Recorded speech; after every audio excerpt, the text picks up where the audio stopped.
In today's video, I'm going to teach you Squarespace how to turn on test mode. By the end, you'll know exactly how to enable test mode so you can place trial orders without charging real payment methods, and you'll understand a few best practices to keep everything clean and secure. Start by signing in to your Squarespace site and opening your website dashboard. From the main menu on the left, go to Settings. If your menu looks a little different, don't worry. Look for the gear icon or the settings label in the sidebar. Once you're in settings, use the search bar at the top and type test mode. This is the quickest way to get right to the option you need, especially if you're not sure which submenu it lives under. In the search results, select the option that says switch your store to test mode to place test orders.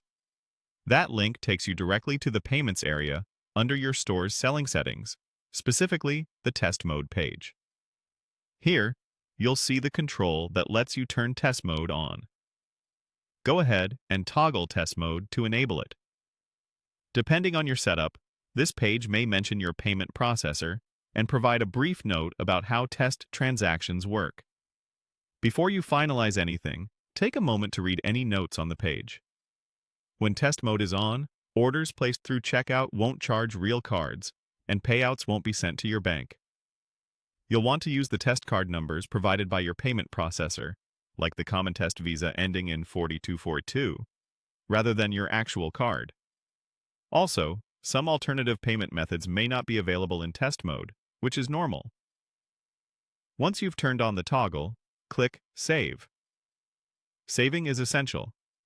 If you navigate away without saving, your store will remain in live mode. After saving, look for a confirmation or indicator on the page that test mode is active. In many cases, you'll see a banner or a status label confirming it's on. From here, you can safely run through your checkout flow to confirm the shopper experience, add a product to the cart, proceed to checkout, and use a test card to complete the order. Remember, these are test orders. They're great for checking shipping, taxes, emails, and fulfillment steps, but they won't result in real charges or payouts. When you're done testing and ready to accept real payments, come back to the same test mode page, turn the toggle off, and save again.